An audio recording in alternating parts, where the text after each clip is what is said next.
മുന്തിരിവള്ളികൾ തളിർക്കുമ്പോൾ. രചന വാസിം അക്രം. അവതരണം സാലിം കരുളായി. ഞാൻ ചെയ്യാതെ തെറ്റാ നിങ്ങളെല്ലാവരും എൻ്റെ തലയിൽ വെക്കാൻ നോക്കുന്നത്. എനിക്ക് എന്നിലും എൻ്റെ പദവിയിലും വിശ്വാസമുണ്ട്. കർത്താവിന് പറഞ്ഞ് ഞാനൊന്നും ചെയ്തിട്ടില്ല. പിന്നെ ജുവൽ പറഞ്ഞത് അത് ഈ കുട്ടിയോട് തന്നെ ചോദിക്കണം, എന്നോടല്ല. അവൻ പറഞ്ഞുകൊണ്ട് തിരിഞ്ഞു നടന്നു. അച്ഛൻ അങ്ങനെയൊക്കെ പോയാൽ എങ്ങനെയാ? ഇതിനൊരു തീരുമാനം ഉണ്ടാക്കിയിട്ട് പോയാൽ മതി. മുകളിൽ അറിയിച്ചിട്ടുണ്ട് ഞങ്ങൾ. അച്ഛൻ്റെ ഈ പദവിയിൽ തുടരാൻ പറ്റില്ല. ഞങ്ങൾ ഈ ഇടവക്കാർ സമ്മതിക്കില്ല അച്ചോ. കൂടി നിന്നവരിൽ ഒരാൾ അത് പറഞ്ഞതും നെഞ്ചുപൊട്ടും പോലെ തോന്നി ജുവലിന്.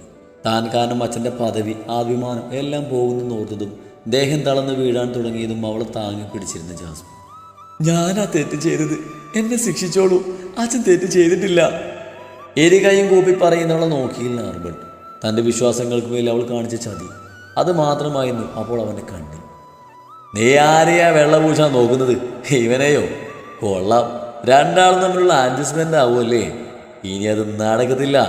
അച്ഛനെ ഈ പദവി ഒഴിഞ്ഞേ പറ്റൂ. ജോൺ ദേഷ്യത്തോടെ പറഞ്ഞു. എന്ത് വന്നാലും നേരിടാൻ ഞാൻ തയ്യാറാണ്. വർഷങ്ങൾ കൊണ്ടുള്ള എൻ്റെ തപസ്സും ആഗ്രഹമോ എൻ്റെ ഈ പദവി. അതൊരു തെറ്റിദ്ധാരൻ്റെ പേരിൽ വേണ്ടെന്ന് വെക്കാനുള്ളതല്ല. ഇതിൽ എൻ്റെ നിരപരാധിത്വം തെളിയിക്കാൻ ഞാൻ തയ്യാറാ. അതിന് ഏതറ്റം വരെയും പോകാനും.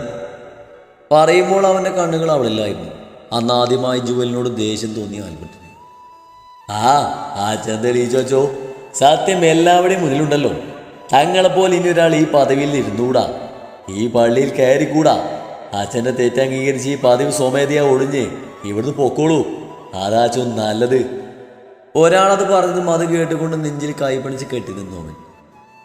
എന്തായാലും ഇപ്പം എല്ലാവരും പൊക്കോളൂ. വേണ്ടപ്പെട്ടവരെ അറിയിച്ചിട്ടുണ്ട്. ഇന്ന് വൈകുന്നേരം ഒരു തീരുമാനത്തിലെടുക്കാം. അപ്പോൾ ഇപ്പം കൂടി എല്ലാവരും ഉണ്ടാകണം. പള്ളിയുടെ കാര്യം നോക്കുന്ന ഒരാൾ പറഞ്ഞു. ജോൺ, ഈ കുട്ടിയെ കൊണ്ട് പൊക്കോളൂ. നമുക്ക് വൈകുന്നേരം തീരുമാനമെടുക്കാം. മാത്തായി ഏട്ടൻ അത് പറഞ്ഞതും അവളുടെ കയ്യിൽ പിടിച്ച് വലിച്ചിരുന്നു ക്രിസ്റ്റി. അവനെ തള്ളി മാറ്റി ആൽബർട്ടിൻ്റെ അടുത്തേക്ക് ഓടിപ്പോയിരുന്നവൻ ചെന്നവൻ്റെ കാലിൽ വീണു. എന്നാൽ അവളുടെ പിടുത്തം വിട്ട് പുറകോട്ട് പോയിരുന്നവൻ. ഞാൻ അറിയാതെ ഇഷ്ടപ്പെട്ടു പോയത്. പക്ഷെ എൻ്റെ പ്രണയം തെറ്റാണെന്ന് ഞാനിപ്പോഴും വിശ്വസിക്കുന്നില്ല. പക്ഷെ എനിക്ക് അറിയില്ലായിരുന്നു ആരാണെന്നുള്ളത്. ഞാനെല്ലാം പറയാൻ അതെന്നോട്. വാടി ഇങ്ങോട്ട്, എന്ത് വേണമെന്ന് ഞങ്ങൾക്കറിയാം പറഞ്ഞവളെ വലിച്ചിഴച്ചു. ചേട്ടായി വിട്ടേ അവളെ, കൈ കരുതി ഇവിടെ കാണിക്കണ്ട, ഞാൻ കൊണ്ടുവന്നോളാം അവളെ പറഞ്ഞുകൊണ്ട് ക്രിസ്റ്റിയുടെ കൈ തട്ടി മാറ്റി അവളെ ചേർത്ത് പിടിച്ചു ജെയ്സൺ. അപ്പോഴും ആൽബർട്ടിൻ്റെ ഒരു നോട്ടത്തിനായി കാത്തു. എന്നാൽ ആ മുഖത്തെ വെറുപ്പ് അവളെ തളർത്തിയിരുന്നു. ജാസ്മിൻ അവളെ ഓടി വന്ന് പിടിച്ചു. ജുവൽ, അവളെ വിളിച്ച് മാറോട് ചേർത്ത് പിടിച്ചു ജാസ്മിൻ. ജാസ്മിൻ, അവർ കൊണ്ടുപോക്കോളൂ അവളെ, നീ വീട്ടിൽ പോകാൻ നോക്ക് മത്തായി അവളെ പിടിച്ചു നിർത്തിക്കൊണ്ട് പറഞ്ഞു. ഇല്ലപ്പ, ഇവിടുത്തെ കൂട്ടുകാരി മാത്രമല്ല, കൂടപ്പിറപ്പ് കൂടിയാ. അങ്ങനെ കണ്ടിട്ടുള്ളൂ. അങ്ങനെയുള്ള ഇവൾക്ക് ഒരു പ്രശ്നം വന്നാൽ പാതി വഴിയിൽ ഉപേക്ഷിച്ച് പോകില്ലേ ജാസ്മിൻ? എൻ്റെ ജുവൽ എന്ത് തെറ്റാ ചെയ്തത്? പ്രണയിച്ചതോ? സ്നേഹം തെറ്റാണെങ്കിൽ അവളും തെറ്റുകാരിയാ. ഒരാൾ ഇഷ്ടപ്പെട്ട് പോകുമ്പോൾ അയാളുടെ ജാതി, മതം, നിറം, ഭാവി ഇതൊക്കെ നോക്കിയാണോ? എങ്കിലും അതെങ്ങനെ പ്രണയാവും? അവളെല്ലാം തുറന്നു പറയാനാ വന്നത്, അല്ലാതെ സ്നേഹം പിടിച്ച് വാങ്ങാനല്ല. ജാസ്മിൻ, നീ ഇവളെ അധികം ന്യായീകരിക്കാൻ നിൽക്കണ്ട. ഇവൾ തെറ്റ് ചെയ്തു, അതിനുള്ള ശിക്ഷ ഇവൾക്ക് കൊടുക്കണം ഒരാൾ മുന്നോട്ട് വന്ന് പറഞ്ഞു. അവരുടെ കൂടെ പോകുമ്പോൾ വെറുതെ ഒന്ന് തിരിഞ്ഞു നോക്കി ജുവൽ. വെറും വെറുതെ. വീട്ടിലെത്തിയതും കയ്യിൽ പിടിച്ച് വലിച്ച് മുറിയിലേക്ക് വലിച്ചിട്ട് ജോൺ. തല തറയിലിടിച്ച് വീണു. അവൾ തലയൊത്തി വല്ലഭിച്ചയുടെ കട്ടിലിൽ പിടിച്ച് എഴുന്നേൽക്കാൻ നോക്കിയതും മുടിയിൽ കുത്തിപ്പിടിച്ച് എഴുന്നേൽപ്പിച്ചു. ജോണേ, വിട്, എന്റെ കുഞ്ഞിനെ കൊല്ലാൻ നോക്കുവാ നീ? ഒന്നനങ്ങാൻ പോലും ആവാതെ അവർ തന്റെ പൊന്നിന്റെ വേദന കണ്ടലറി. കൊല്ലുക തന്നെയാ വേണ്ടത്. ചോദിച്ചു നോക്ക് മോളെന്താ ചെയ്തതെന്ന്. പേടച്ചവള് പറയുകയും കൈ അവൾക്ക് നേരെ ഓങ്ങിയിരുന്നു ജോൺ. ആ കയ്യിൽ കയറി പിടിച്ചു അവള്. തൊട്ടു പോകരുത് ഇനി എന്നെ പറയുമ്പോൾ ചുവന്ന് കലങ്ങിയ ആ കണ്ണിൽ തീയാളുന്നത് കണ്ടു ജോൺ. നീ എൻ്റെ അപ്പുറം തടയാൻ മാത്രം ആയോടി പറഞ്ഞുകൊണ്ട് ക്രിസ്റ്റി അവളെ പിടിച്ചതും അവനെ നെഞ്ചിൽ ആഞ്ഞു തള്ളിയിരുന്നവള്. അവിടെ വെച്ച് ഞാൻ നിങ്ങളുടെ തല്ല് വാങ്ങിയത് തെറ്റ് ചെയ്തുകൊണ്ടല്ല, മറിച്ച് മുതിർന്നവരെ എതിർക്കണമെന്ന് വെച്ചാ. ഇപ്പോഴാണോ നിങ്ങളുടെ കൈ പൊങ്ങിയത്? നിങ്ങളുടെ ഈ മകൻ വൃത്തികെട്ടി ഈ കൈ കൊണ്ട് എന്നെ പിടിച്ചിട്ടുണ്ട്. അന്നൊക്കെ അറിഞ്ഞിട്ടും മൗനം പാലിച്ച് ഇപ്പൊ ഞാൻ ചെയ്തത് തെറ്റാണെന്ന് പറയാൻ നിങ്ങൾക്ക് എന്ത് അവകാശം? എന്നെ ശിക്ഷിക്കാൻ എൻ്റെ ഈ വല്ലവച്ചിക്ക് മാത്രം അവകാശമുള്ളൂ. പിന്നെ കർത്താവിനും ആരുടെ മുന്നിലും ജുവൽ പറയും, ഞാനൊരാളെ സ്നേഹിച്ചു, മരിക്കുവോളം അയാൾ എന്നെ ഹൃദയത്തിൽ കാണും. അത് നിങ്ങളുടെ കണ്ണിൽ തെറ്റാണെങ്കിൽ അതെ, ഞാൻ പാപിയ, ഒരച്ഛനെ പ്രണയിച്ച പാപി. കോപത്തോടെ അവൾ ആക്രോശിക്കുമ്പോൾ കേട്ടത് വിശ്വസിക്കാൻ കഴിയാതെ, ഒന്നനങ്ങാൻ പോലും കഴിയാതെ കിടന്നു തന്നെ. അവന്റെ കൂടെ പോയി കിടന്ന് അലർന്നോടി പേഴച്ചവളെ. അതും പറഞ്ഞ് റീന അവളെ അടിച്ചു. ആ അടിയിൽ അവൾ കട്ടിലിന്റെ ക്രെഡിൽ താടി കുത്തി വീണ് വായിൽ നിന്ന് ചോര വന്നതും വേദന നിറഞ്ഞ ചിരിയോട് അവൾ ആ ചോര തുടിച്ചു. അതിന് നിങ്ങളുടെ മകൾ ജീനയല്ല ഞാൻ. ഈ ജുവൽ ഒരു തെറ്റ് ചെയ്തു, ഒരാൾ ഇഷ്ടപ്പെട്ടു. അത് നിങ്ങളുടെ കണ്ണിൽ തെറ്റാണെങ്കിൽ അതെ, ഞാൻ തെറ്റുകാരിയാ. അതിന്റെ പേരിൽ എന്റെ ദേഹത്ത് കൈവച്ചാ നീ എന്ത് ചെയ്യൂടി? പറയുകയും ഭാരമുള്ള എന്തോ അവളിലേക്ക് വന്ന് പതിച്ചിരുന്നു. ദേഹം കുത്തിക്കീറുന്ന വേദനയോട് അവൾ ചുമരിലേക്ക് ചാഞ്ഞിരുന്നു. കോപത്തോടെ നിൽക്കുന്ന ജോണിനെയും അയാളുടെ കയ്യിലുള്ള ബെൽറ്റിലേക്കും പകപ്പോടെ നോക്കി വേദനയിലും ഒരു ചിരി ചിരിച്ചു അവൾ. ജോണേ, വേണ്ടടാ, എന്റെ കുഞ്ഞിനെ വിട്ടേക്ക്. അതെവിടെങ്കിലും പോയി ജീവിച്ചോട്ടെ. അന്നമ്മ ഹൃദയം നുറുങ്ങുന്ന വേദനയിൽ നിലവിളിച്ചുകൊണ്ട് പറഞ്ഞു. തൻ്റെ കുഞ്ഞിനെ ചേർത്ത് പിടിക്കാൻ പോലും ഒന്നും ആകുന്നില്ലല്ലെന്ന ബോധ്യം അവരെ ചുട്ടുപൊള്ളിച്ചു. സാബക്കും നമ്മുടെ കുടുംബത്തിന് ചീത്തപ്പനുണ്ടാക്കി ഇവിടെ വെറുതെ വിടാനോ? അത് നടക്കില്ലമ്മച്ചി. അവൾക്ക് വേറെ ആരെയും കിട്ടിയില്ല പ്രേമിക്കാൻ. പറഞ്ഞുകൊണ്ട് ആ ബെൽറ്റ് അവളുടെ ദേഹത്ത് വീണതും അവളെ നെഞ്ചോട് ചേർത്ത് പൊതിഞ്ഞു പിടിച്ചിരുന്നു ജെയ്സൺ. പാപ്പ നിർത്ത്, ഇനി അവളെ അടിക്കരുത്. വൈകുന്നേരം എല്ലാവരുടെയും മുന്നിൽ കൊണ്ടുപോയി നിർത്തേണ്ടതാണ്, അത് ഓർത്തോ. നീ എത്ര നാൾ കാക്കൂടാ ഇവളിങ്ങനെ? അല്ലടാ, നിന്റെ കൂടെയും കിടന്നു തന്നോ ഇങ്ങനെ സ്നേഹിക്കാനും പൊതിഞ്ഞു പിടിക്കാനും മാത്രം? ക്രിസ്റ്റി അവനെ നെഞ്ചിൽ തള്ളിക്കൊണ്ട് ചോദിക്കുമ്പോൾ അതേ ഊക്കോട് അവനെ നെഞ്ചിൽ പിടിച്ച് തള്ളിയിരുന്നു ജെയ്സൺ. അതിന് നീയല്ലട ചേട്ടാ ഞാൻ. അമ്മയും പെങ്ങളെയും കണ്ട മനസ്സാക്കാനുള്ള ബോധം അതെനിക്കുണ്ട്. ഇനി എൻ്റെ മുന്നിൽ ചെലച്ച വയസ്സിന് മുകളിലാണെന്ന് നോക്കില്ല, കേട്ടടാ പുന്നാര ചേട്ടായി. പല്ലിൽ ഞെരിച്ച് പറഞ്ഞു ജെയ്സൺ. ഒന്ന് രൂക്ഷമായി നോക്കാൻ മറന്നില്ല അവൻ. ഇവൾ തെറ്റ് ചെയ്തതാന്ന് എനിക്കിപ്പോഴും തോന്നുന്നില്ല. ഇവൾ അച്ഛനോടെല്ലാം പറയാൻ പോയതാ, അതല്ലാതെ നിങ്ങൾ ഉദ്ദേശിച്ച പോലെ അല്ല. പിന്നെ എന്താ എന്നടാ അടിച്ചിട്ട് അച്ഛൻ്റെ പള്ളിമേടയിലെ മുറിയിൽ നടന്നത്? അതെന്നെ കൊണ്ട് തന്നെ പറയിപ്പിക്കണോ ചേട്ടായി? എന്താ വേണമെന്ന് എനിക്കറിയാം. ഒരു തുള്ളി വെള്ളം കൊടുത്തു പോകരുത്. ഇന്ന് വൈകുന്നേരം എല്ലാവരും കൂടെ ഒരു തീരുമാനം എടുക്കുമ്പോൾ ഞാനും ഒരു തീരുമാനം അങ്ങ് അറിയിക്കും. അത് നീ അങ്ങ് സമ്മതിക്കും. ജോൺ അവളെ നോക്കി കല്ലിപ്പിച്ച് പറഞ്ഞപ്പോൾ അറിയാതൊരു ഭയം മൂടുന്നത് അറിഞ്ഞു അവൾ. എന്തോ അനർത്ഥം സംഭവിക്കാൻ പോകുന്ന പോലെ നെഞ്ചൊന്ന് പിടഞ്ഞു. ആൽബി, എന്താ എൻ്റെ കുഞ്ഞൊന്നും പറയാത്തത്? തൻ്റെ മുന്നിൽ കസേരയിലേക്കുന്ന വല്യപ്പച്ചനിലേക്ക് നോക്കിയവൻ. വല്യപ്പച്ച, ഞാൻ തെറ്റുകാരനല്ല. ആ പെൺകുട്ടിയിൽ നിന്ന് ഇങ്ങനെ ഒരു പെരുമാറ്റമൊട്ട് പ്രതീക്ഷിച്ചില്ല ഞാൻ. അതെനിക്കറിയാടാ, എൻ്റെ മോൻ തെറ്റ് ചെയ്യില്ലെന്ന്. അല്ല, ആ പെൺകൊച്ചിനെ പറഞ്ഞിട്ടും കാര്യമില്ല, അച്ചമ്മ എടുക്കാനല്ലേ. പറയുമ്പോൾ അവളുടെ സമ്മതം കുറുക്കാനെന്ന വണ്ണം അയാളിൽ കുസൃതി ചിരി നിറഞ്ഞു. വല്യപ്പച്ച, അയാളെ നോക്കി ഇഷ്ടപ്പെടാത്ത പോലെ പറഞ്ഞ് അവൻ വെടിയിലേക്ക് നടന്നു. ആൽബി, നിന്റെ പപ്പയും മമ്മിയും, അതായത് എൻ്റെ മോനും മരുമകളും ഒരു ആക്സിഡൻറ്റിൽ ഞങ്ങളെ വിട്ട് പോയപ്പോൾ നിന്നെ ഞങ്ങൾക്ക് കിട്ടിയത് ഗുരുതര പരിക്കുകളോടെയാണ്. അന്ന് നിന്റെ ചേച്ചിക്ക് 10 വയസ്സും നിനക്ക് 3. അങ്ങോട്ടും ഇങ്ങോട്ടും ഇല്ലാതെ നീ കിടക്കുമ്പോൾ എൻ്റെ കെട്ടിയോള്, അതായത് നിന്റെ വല്യമ്മച്ച് നേർന്നതാ ജീവനോളം നിന്നെ തിരിച്ചു കിട്ടിയ കർത്താവിൻ്റെ ദാസനാക്കിക്കൊള്ളാന്ന്. അത് വളർന്നു വന്നപ്പോൾ നീ നടപ്പാക്കി. അതിലെനിക്ക് അന്നും ഇന്നും കുറ്റബോധം തോന്നിയിട്ടുണ്ട്. കസേരയിൽ നിന്നും എഴുന്നേറ്റ് തൻ്റെ കൈ പിടിച്ച് വല്യപ്പച്ചനത് പറയുമ്പോൾ ആ കയ്യിൽ മുറുകെ പിടിച്ചിരുന്നു അല്പം. ഇപ്പം എന്തിനാ ഇതൊക്കെ പറയുന്നത്? ഞാൻ എൻ്റെ പൂർണ്ണ സമ്മതത്തോടെയും സന്തോഷത്തോടെയും ഏറ്റെടുത്ത പദവിയാണ് ഈ പൗരോഹിത്യം. എത്ര വർഷം കൊണ്ട് കിട്ടിയതെന്ന് അറിയില്ല വല്യപ്പച്ചന്. ഞാനത് ചെയ്തെന്ന് തോന്നുന്നുണ്ടോ? എങ്കിൽ എനിക്കൊന്നും പറയാനില്ല. എൻ്റെ നിരപരാധിത്വം അതിന് ആരുടെ മുന്നിലും തെളിയിക്കണം. എനിക്ക് മനസാക്ഷിക്ക് തെറ്റായി ആൽബി ഒന്നും ചെയ്തിട്ടില്ല, ഇനി ചെയ്യുകയില്ല. അറിയാം, ആരേക്കാളും എനിക്ക് നിന്നെ വിശ്വാസം. ആ കുട്ടി ചെയ്തതും തെറ്റാണോ മോനെ? നീ ആരാണെന്ന് അറിയാതെ എന്നല്ലേ പറഞ്ഞത്. അറിഞ്ഞപ്പോൾ നിന്നോട് ഏറ്റു പറയാൻ വന്നതാവും. ആ കൊച്ചിന് പറയാനുള്ളത് കൂടി കേൾക്കട്ടെ, എന്നിട്ടൊരു തീരുമാനം എടുക്കാം. അറിയില്ല, പക്ഷേ എന്നെ പോലെ ഒരാളെ സ്നേഹിക്കാൻ പാടില്ല എന്നവള് മനഃപൂർവ്വമാണെന്ന് എനിക്ക് സംശയമുണ്ട്. അവളിൽ നിന്നും ഞാൻ ഒരിക്കലും ഇങ്ങനെയൊന്നും പ്രതീക്ഷിച്ചില്ല. ഏയ്, സത്യം അറിയാതെ അങ്ങനെ പറഞ്ഞൂടെ നീ. എന്തായാലും എല്ലാവരും വരട്ടെ, എൻ്റെ കുഞ്ഞിന് ഞാനുണ്ടടാ. അവൻ്റെ തോളിൽ തട്ടി അയാളത് പറഞ്ഞുകൊണ്ട് അവനെ ചേർത്ത് പിടിച്ചു. അങ്ങനെ വൈകുന്നേരം നമ്മുടെ ഈ സഭയ്ക്ക് നാണക്കേടുണ്ടാക്കിയ അച്ഛന് ഇനി ഇടവക പള്ളിയിൽ തുടരാൻ യോഗ്യനല്ല. അച്ഛന് ഈ പട്ടൊടിഞ്ഞേ പറ്റൂ. വെളിയിൽ അറിഞ്ഞാലേ ഈ ഇടവകക്ക് ഞങ്ങളെപ്പോലുള്ള നല്ല വിശ്വാസികൾക്കും അതിന് നാണക്കേട്. അതുകൊണ്ട് ഇതിൽ തീരുമാനം എടുക്കേണ്ടത് അച്ഛൻ തന്നെയാ. ഇതുപോലെയുള്ള വൃത്തികെട്ട കാര്യങ്ങളിൽ സംഭവിച്ചുകൂടാ. ഇത്രയും സൂഖേടുള്ളവരെ ആച്ചപ്പടത്തിന് പോകരുതായിരുന്നു.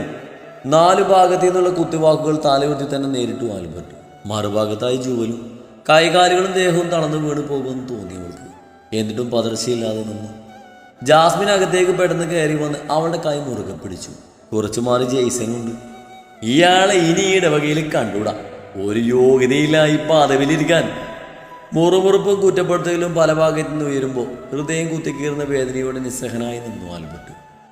അതെ, നമ്മളിവിടെ കൂടിയിരിക്കുന്നത് ഒരു തീരുമാനം എടുക്കാനാണ്. ഇതിൽ രണ്ടാളുടെയും ഭാഗ്യത്തിൽ തെറ്റുകൾ ഉണ്ടായിട്ടുണ്ടെന്ന് ബോധ്യപ്പെടുത്തുകൊണ്ട് അച്ഛൻ ഇനി പദവിയിൽ തുടരാൻ യോഗ്യനല്ല. അല്ലാത്ത പക്ഷം തെറ്റുകാരനല്ലെന്ന് തെളിയിക്കേണ്ടത് അച്ഛൻ്റെ ഉത്തരവാദിത്തമാണ്. മെത്രാൻ അവനോടായി പറഞ്ഞു. ഇതിപ്പോൾ നല്ലവരെ കൂടി നാണം കെടുത്താൻ വേണ്ടി ഇറങ്ങി തിരിച്ചിരിക്കുവാണ്. തനിക്കിതിന് കഴിവില്ലെന്നുണ്ടെങ്കിൽ എന്തിനാണ് ഈ സന്യാസ ജീവിതത്തിലേക്ക് വന്നത്? ആരും നിർബന്ധിച്ച് ചെയ്യിക്കേണ്ട ഒന്നല്ല ഈ പൗരോഹിത്യം. മെത്രാൻ അവന് നേരെ രോക്ഷത്തോടെ നോക്കി പറഞ്ഞു. എൻ്റെ കുഞ്ഞ് തെറ്റ് ചെയ്തെന്ന് ഞാൻ വിശ്വസിക്കല. പക്ഷേങ്കിൽ അവൻ ഈ പദവിയിലിരിക്കാൻ യോഗ്യനല്ലെന്ന് ഉയർന്ന പദവിയിലിരിക്കുന്ന അങ്ങുൾപ്പെടെയുള്ള ആളുകൾ തീരുമാനിക്കുന്നെങ്കിൽ അവൻ്റെ തീരുമാനം അത് തന്നെ. അവൻ എതിർക്കില്ല. അവനെ നോക്കിക്കൊണ്ട് പറഞ്ഞു വർഗീസ് മാപ്പിള. അച്ഛൻ ഒരു തെറ്റും ചെയ്തിട്ടില്ല. ഞാനാ സ്നേഹിച്ചത്. പറയുമ്പോൾ കണ്ണുനീരിൽ കൈകൾ കൂപ്പി അവൻ്റെ മുന്നിൽ. എന്നാൽ ഒന്ന് നോക്കുക പോലും ചെയ്തില്ല. അവനിൽ വെറുപ്പെന്ന വികാരം നിറഞ്ഞിരുന്നു. ഞാൻ ഈ പദവിയിലിരിക്കാൻ യോഗ്യനല്ലെന്നാണ് നിങ്ങൾ തീരുമാനിക്കുന്നതെങ്കിൽ അത് ഞാൻ അംഗീകരിക്കുന്നു. പറയുമ്പോൾ കരഞ്ഞ് തന്നെ മുന്നിൽ നിൽക്കുന്നവളെന്ന് നോക്കി ആൽബർട്ട്. അപ്പോഴത്തെ ആ തീരുമാനം അവളുള്ള ദേഷ്യമായിരുന്നു. ഒരു ഞെട്ടിലൂടെ അവൻ്റെ മുഖത്തേക്ക് ജുവൽ നോക്കുമ്പോൾ അവൻ്റെ മിഴികൾ നേരെയായിരുന്നു. അല്ലെങ്കിലും തെറ്റ് ചെയ്യാത്തവൻ തല താഴ്ത്തേണ്ട ആവശ്യമില്ല. എന്നാൽ തനിക്ക് പൂർണ്ണമായും അതിന് കഴിയില്ലെന്ന് പറഞ്ഞു അവൻ. ഞാൻ എന്ത് വേണമെന്ന് അറിയിച്ചാൽ മതി, അതുപോലെ ചെയ്യാം. ഞാനിപ്പോൾ പോകുന്നു. വലിയപ്പച്ച വാ പോകാം. പറഞ്ഞ വർഗീസ് മാപ്പിളയെയും കൂട്ടി തിരിഞ്ഞ് നടന്നു ആൽബർട്ട്. അവന് മുഖം കൊടുക്കാതെ കണ്ണുകൾ ഇറുകിയടിച്ച് ജുവലും. അതെങ്ങനെയാണോ? അങ്ങനെ അങ്ങ് പോയാൽ ശരിയാവത്തില്ലല്ലോ. ഈ കൊച്ചിൻ്റെ കാര്യം അതിലൊരാൾ വിളിച്ചു പറഞ്ഞതും ആൽബർട്ട് അവിടെ നിന്നു. ജുവലിൻ്റെ കാര്യത്തിൽ തീരുമാനം എടുക്കേണ്ടത് ഞാനല്ല, അവളുടെ വീട്ടുകാരാണ്. പിന്നെ വിവാഹം എന്നൊരു തീരുമാനം വേണ്ട. അതിനെനിക്ക് സമ്മതമല്ല. ഞാൻ ഈ പദവി ഒഴിഞ്ഞിരിക്കുന്നു. പറഞ്ഞുകൊണ്ട് മറുപടി കാക്കാതെ ആ പടികളിൽ ഇറങ്ങിയിരുന്നു ആൽബർട്ട്. അച്ഛൻ പാട്ടുപേക്ഷിച്ച് പോവുകയും എന്തോ ആയിക്കോട്ടെ, അതയാളുടെ ഇഷ്ടം. ഇവളുടെ കാര്യത്തിലേ ഞങ്ങളൊരു തീരുമാനം എടുത്തിട്ടുണ്ട്. എന്താ ജോണേ? ഇവളുടെ വിവാഹം ഈ ഇടവകയിൽ ഒരാളുമായി ഞാൻ തീരുമാനിച്ചു. എല്ലാം അറിഞ്ഞുകൊണ്ട് ഇങ്ങോട്ട് വന്നതാ. എല്ലാവരും അറിയും. ചക്കാമ്പറമ്പിൽ ലാസർ മകൻ അലക്സി ലാസർ. ജോണത് പറഞ്ഞത് തലയിൽ അടിയേറ്റ പോലെ ജോലി നിന്നു. ജാസ്മിൻ്റെ കൈ മുറുകി പിടിച്ച് വേണ്ടെന്നവൾ തലയാട്ടി പറഞ്ഞു. അപ്പൻ എന്നതായി പറയുന്നേ? കള്ളും കഞ്ചാവും ഗുണ്ടായുസും കളിച്ചും കാണിച്ചും നടക്കുന്നതിനെ കെട്ടിയുള്ളൂ. ഇവളെ പിടിച്ച് കെട്ടിക്കാൻ പിന്നെ ആര് വരുന്ന? നീയൊന്നും പറയണ്ട, അവൻ തന്നെ കെട്ടും. ഞാൻ ഈ കല്യാണം നടത്തും. എന്നാലും ജോണെ, ഒന്നുകൂടി ആലോചിച്ചിട്ട് പോരെ തീരുമാനം. ചേട്ടൻ്റെ മോളുടെ കാര്യം നോക്കിയാൽ മതി. ആരോരില്ലാത്ത അനാഥ, പോരാന് പുരോഹിതനുമായി ബന്ധം. ആര് കേട്ടുന്നാ? അങ്ങേർക്കാണെങ്കിൽ വേണ്ടതാനും. ഇത് ഞങ്ങളുടെ കുടുംബകാര്യ. മാനസമ്മതം ഇവിടെ നിന്ന് നടത്താനുള്ള അനുമതി കിട്ടിയാൽ മതി. ബാക്കിയൊക്കെ അതിൻ്റെ വഴിക്ക് നടക്കും. അല്ലടാ അലക്സി? വാതിലേക്കിൽ നിൽക്കുന്നവരെ നോക്കി ജോൺ പറഞ്ഞു. ഓ, ഇപ്പം ഇവിടെ വെച്ച് കേട്ടാ ഞാൻ തയ്യാറാണ്. കൗശലം നിറഞ്ഞൊരു വൃത്തികെട്ട ചിരിയോടെ പറഞ്ഞു അവൻ. ഇല്ല, എനിക്ക് സമ്മതമല്ല. അതും പറഞ്ഞുകൊണ്ട് ജാസ്മിൻ്റെ കൈവിട്ട് പള്ളിമുറ്റത്തേക്ക് ഓടി. ആൽബർട്ടിൻ്റെ കാർ ഗേറ്റ് കടന്ന് കണ്ടതും അവൾ ചുട്ടുപടുത്ത് കിടക്കുന്ന മണ്ണിലൂടെ ചെരിപ്പിടാതെ കാറിൻ്റെ പിറകെ ഓടിയിരുന്നു. എന്നാൽ അത് തന്നിൽ നിന്നും അകലുന്നത് ഒരു വേദനയോടെ നോക്കി ആ പൂഴിമണ്ണിലേക്ക് ഊർന്നിരുന്നു അവൻ. ആരോ കയ്യിൽ പിടിച്ച് ബലമായി ഉയർത്തുന്നതും മണ്ണിലൂടെ ഇടച്ച് വലിക്കുന്നതും അറിഞ്ഞ് അവളുടെ ഉള്ളിലെ സ്ത്രീ ഉണർന്നു. ആ കൈ ബലമായി വിടിയിച്ച് ആഞ്ഞു തള്ളിയവൾ. വീഴാനായി തുടങ്ങിയ അലക്സിയെ താങ്ങി നിർത്തിച്ചുകൊണ്ട്. എന്നതടി കിടന്ന് പിടക്കുന്നത്? ഞാൻ തീരുമാനിച്ച പോലെ കല്യാണം നടക്കും. ഇത്രയും നാൾ നിന്നെ വളർത്താൻ അറിയാമെങ്കിൽ ഇനി എന്ത് വേണമെന്ന് ഈ ജോണിനറിയാം. പറയുകയും അവളുടെ കയ്യിൽ പിടിച്ച് കാറിനടുത്തേക്ക് നടന്നു. പപ്പ വീട്ടവളെ, അതൊരു മനുഷ്യജീവിയാണ്. അയാളുടെ പിറകിൽ ചെന്ന് പറഞ്ഞു ജെയ്സൺ. രൂക്ഷമായൊരു നോട്ടമായിരുന്നു അതിനുള്ള ഉത്തരം. കാറിലേക്ക് വലിച്ചു കയറ്റുമ്പോൾ ഒരു പ്രതീക്ഷയോട് അവളുടെ നോട്ടം കയറ്റി കടന്നു പോയിരുന്നു. അവളുടെ കൂടെ ക്രിസ്റ്റിയും കയറി. മുന്നിൽ അലക്സിയും. ജെയ്സൺ കയറുന്നതിന് മുമ്പേ കാറെടുത്തു. ജെയ്സ, എനിക്ക് പേടിയാകുന്നു. അവര് ജാസ്മിൻ അവൻ്റെ കയ്യിൽ പിടുത്തം മുറുക്കി. ഞാനില്ലേ അവിടെ? അങ്ങനെ അവളുടെ ദേഹത്ത് കൈവെക്കാൻ ഞാൻ സമ്മതിക്കില്ല. അവനെ പോലൊരു ചേട്ടയ്ക്ക് ഞാൻ അവളെ കൊടുക്കാൻ സമ്മതിക്കില്ല. നീ ധൈര്യമായിട്ടിരിക്ക്. അതും പറഞ്ഞ് ബൈക്കെടുത്ത് പാഞ്ഞു അവൻ. കർത്താവേ, എൻ്റെ ജോലി പാവാണ്, അവളെ കാത്തോളണേ. നിറകണ്ണാലെ പറഞ്ഞ് കുരിശു വരച്ചു ജാസ്മിൻ. സീറ്റിലേക്ക് ചാരി കണ്ണുകൾ അടച്ചിരിക്കുന്നവളുടെ കഴുത്തിരക്കിലേക്ക് മുഖം പൂഴ്ത്തി ക്രിസ്റ്റി. ഒരു ഞെട്ടലോടെ കണ്ണു തുറന്ന് അവൻ ആഞ്ഞു തള്ളി മുന്നിലേക്ക് ഒതുങ്ങിയിരുന്നു അവൾ. എന്താടി ഞാൻ തൊടുമ്പോൾ പൊള്ളുന്നത് നിനക്ക്? അവൻ ആ പള്ളിയിലേശം തൊടുമ്പോൾ ഒരു കുഴപ്പമില്ലല്ലോ. അവനത് പറഞ്ഞപ്പോൾ സർവ്വശക്തിയും എടുത്ത് ആഞ്ഞു വീശിയിരുന്നു അവൾ.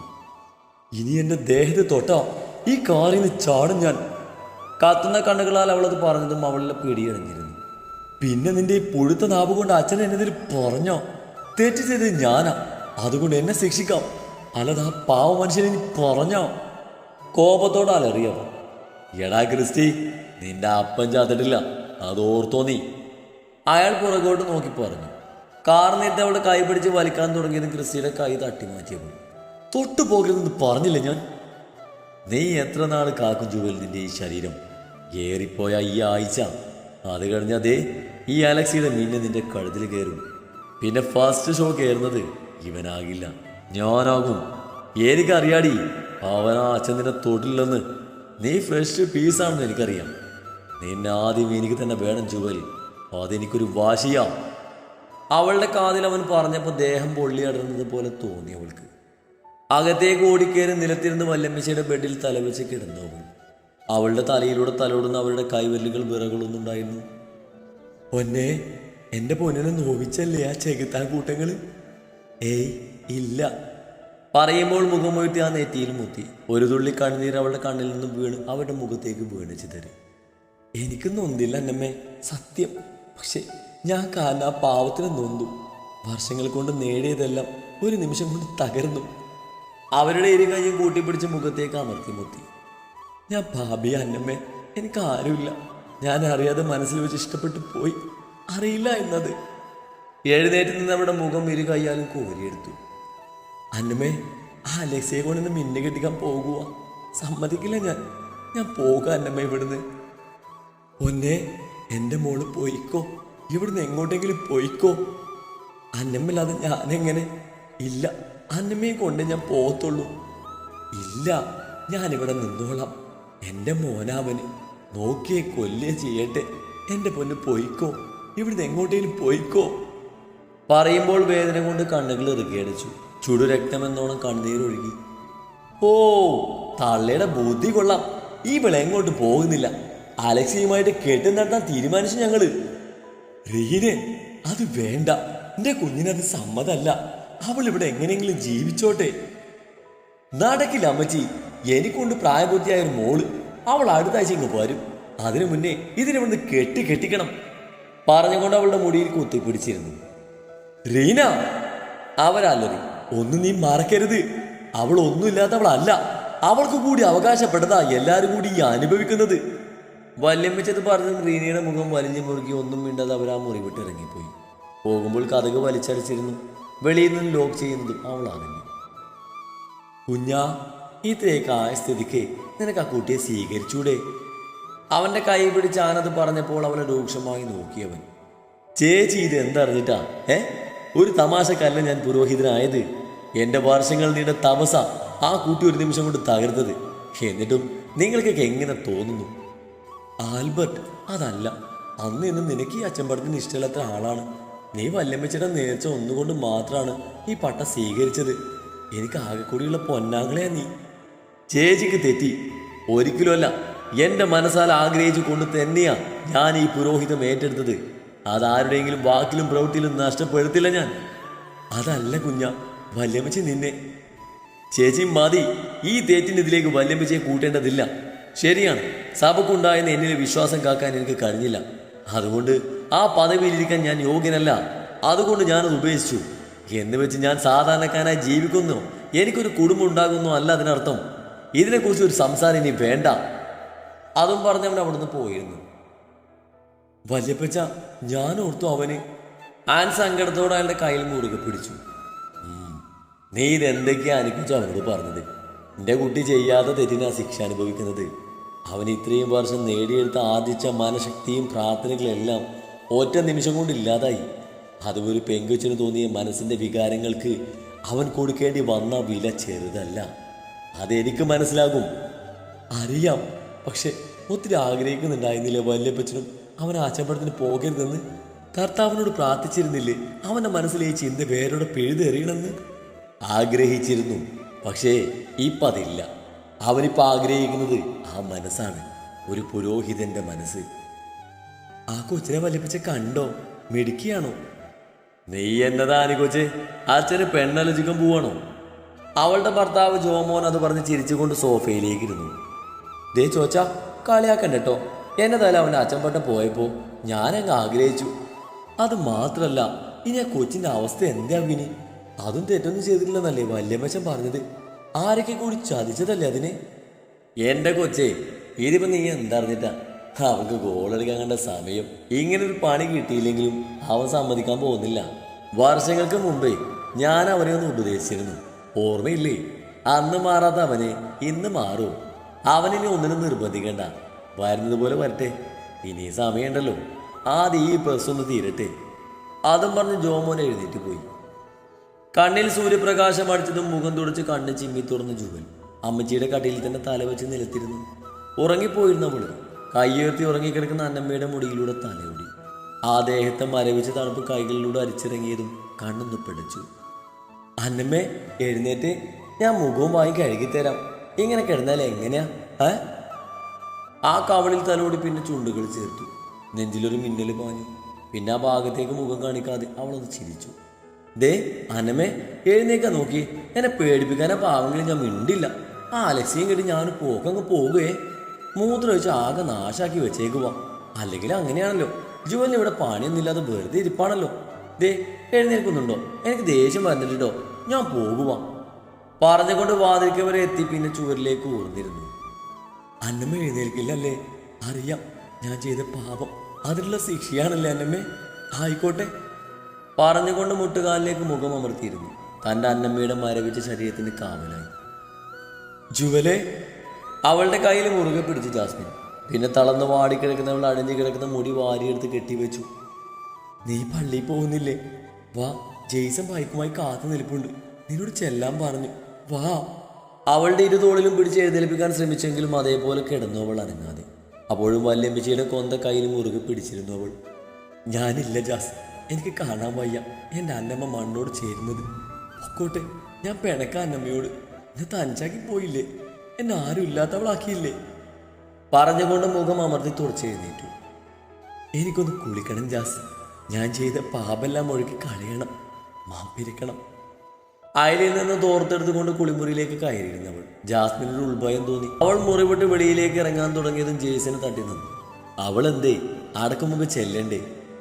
ജെയ്സ, അവൾ വരില്ലെന്ന് കുളിക്കാന്ന് പറഞ്ഞ് കുളിമുറി കയറി കഥ കടിച്ചു. എനിക്കൊന്ന് പേടി പോലെ. ഒരു ദിവസം കൊണ്ട് ആരും ഇല്ലാതായി പോയില്ലേ അവൾക്ക്?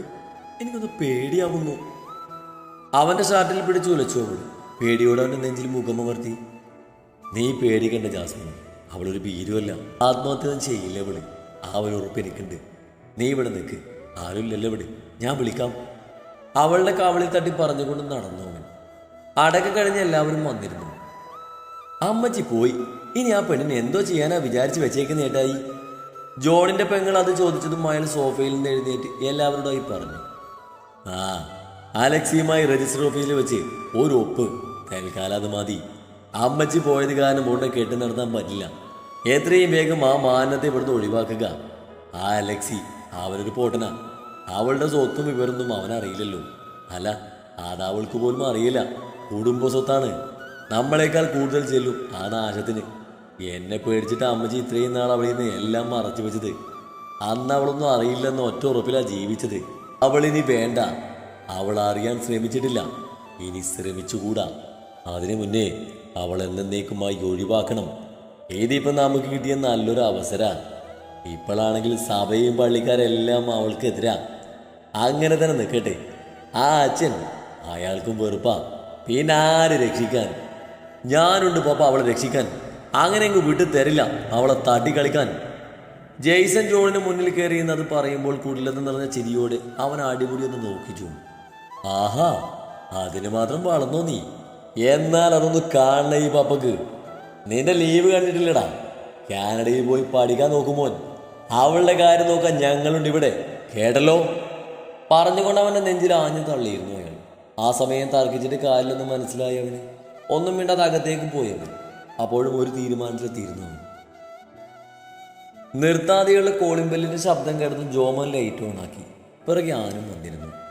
ആരാ ചോദിച്ചാ ഈ നേരത്ത്? വായിക്കോട്ടായിട്ട് കൊണ്ട് ആൻ ക്ലോക്കിലേക്ക് നോക്കി. വെളുപ്പിന് 1:30 മണി. നോക്കട്ടെ പറഞ്ഞുകൊണ്ട് ചെന്ന് കതക് തുറന്നു ജോമോൻ. മുന്നിൽ നിൽക്കുന്ന ആളെ മനസ്സിലാകാതെ മുഖം ചുടിച്ച് നോക്കി ജോമോൻ. ആരാ നിങ്ങൾ? ഞാൻ ജെയ്സൺ, ജുവലിൻ്റെ ചേട്ടനായിട്ട് വരും. എനിക്ക് ആൽബർട്ടിനൊന്ന് കാണണം, കുറച്ച് സംസാരിക്കണം. ജെയ്സൺ അത് പറഞ്ഞപ്പോൾ പരസ്പരം നോക്കി ആനും ജോമോനും. എന്നാതിനാ പെങ്ങളെ ഞാൻ സ്വീകരിക്കണമെന്ന് പറയാൻ വേണ്ടിയിട്ടാണോ? എങ്കിൽ ജെയ്സന് പോകാം. ശബ്ദം കേട്ടതും ജെയ്സൺ കണ്ടു അടുത്തേക്ക് വന്ന ആൽബർട്ടിനെ. അല്ല, അത് താങ്കളുടെ ഇഷ്ടമാണ്. ഒരു തെറ്റിദ്ധാരണയുടെ പേരിൽ ഒരിക്കലും അവൾ ആൽബർട്ട് ഏറ്റെടുക്കേണ്ട. അങ്ങനെയുള്ള ബന്ധങ്ങളിൽ സ്നേഹം ഉണ്ടാവില്ല. അതവളെ ഇതിൽ കൂടുതൽ വേദനിപ്പിക്കും. അവളെ കുറച്ച് കാര്യങ്ങൾ കൂടി അറിയേണ്ടതുണ്ടെന്ന് തോന്നി. അതാ ഈ വരവിൻ്റെ ഉദ്ദേശം. എനിക്കിനി ഒന്നും അറിയണമെന്നില്ല. ഞാൻ ചെയ്യാത്ത തെറ്റിനാണ് എനിക്ക് പലതും നഷ്ടമായി കൊണ്ടിരിക്കുന്നത്. മാപ്പ് തന്നാൽ തീരാവുന്നതല്ല അതൊന്നും. പറഞ്ഞുകൊണ്ട് തിരിഞ്ഞ് നടന്നു അവൻ. സ്നേഹം തെറ്റാണെന്ന് ബൈബിളിൽ പറഞ്ഞിട്ടുണ്ടോ? മറ്റെവിടെയെങ്കിലും പറഞ്ഞിട്ടുണ്ടോ? ഉണ്ടെങ്കിൽ അവൾ തെറ്റുകാരിയാ, സമ്മതിക്കുന്നു. നിങ്ങളെ മനസ്സിലിട്ട് സ്നേഹിക്കുമ്പോൾ അറിയില്ലായിരുന്നു അവൾക്ക് നിങ്ങൾ ആരാണെന്ന്. അറിഞ്ഞപ്പോൾ തകർന്നു പോയവള് എല്ലാം മറക്കാൻ ശ്രമിച്ചു. പക്ഷേ ക്രിസ്റ്റി എല്ലാം അറിഞ്ഞപ്പോൾ അവൻ പറഞ്ഞിട്ട് നിങ്ങളൊന്നും അറിയരുതെന്ന് അവൾക്ക് തോന്നി. ഞാനും ജാസ്മിനും പറഞ്ഞിട്ടാ അവളൊന്ന് സംസാരിക്കാൻ വന്നത്. ആ ഒരു തെറ്റ് അവൾ ചെയ്തു. അത്രയും പേരുടെ മുന്നിൽ വെച്ച് ചോദിച്ചപ്പോൾ അത് കൊന്തയിൽ തൊട്ട് പറഞ്ഞപ്പോൾ അവൾ സത്യം പറഞ്ഞു പോയി. സത്യം പറയുന്നതും തെറ്റാണോ?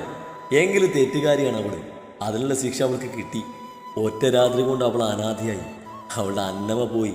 എൻ്റെ വീട്ടിലുള്ളവർ ആലക്സിക്ക് ഇവിടെ തൂക്കി വെക്കാൻ പോവുക. അതിനു മുന്നേ ഇവിടെ നിന്ന് അറിയിക്കണം തോന്നി. അവൾ മനസ്സിലിട്ട് നടക്കുന്നതല്ലേ. എനിക്ക് ഉറപ്പുണ്ട് അവൻ്റെ മിന്നെ അവൾ അണിയില്ല. അവൾ മരിക്കില്ല, അതെനിക്ക് ഉറപ്പുണ്ട്. പക്ഷേ ഒരു ഭ്രാന്തിയായി പോകുമോ എന്നതിൽ എനിക്ക് ഉറപ്പില്ല. ഞാൻ അടുത്താഴ്ച ക്യാൻറ്റീനിലേക്ക് പോകുക. എൻ്റെ അവധി തീരാറായി. താങ്കൾക്ക് പിന്നീട് ഒരിക്കലും കുറ്റബോധം തോന്നരുത്. അതുകൊണ്ട് പറഞ്ഞതേ ഉള്ളൂ. ആൽബർട്ട്, നിങ്ങൾക്കറിയാമോ, നിങ്ങളെപ്പോലെ അവളെയും ചതിക്കുമായിരുന്നു. അത് മനസ്സിലാക്കണം. അവളൊരു പാവ. ശപിക്കരുത്. അതുകൂടി ചിലപ്പോൾ താങ്ങാനാകില്ല പാവത്തിന്. മാപ്പാക്കണം. കൈകൂപ്പി കണ്ണു നിറഞ്ഞുകൊണ്ട് ജെയ്സൺ പറഞ്ഞു.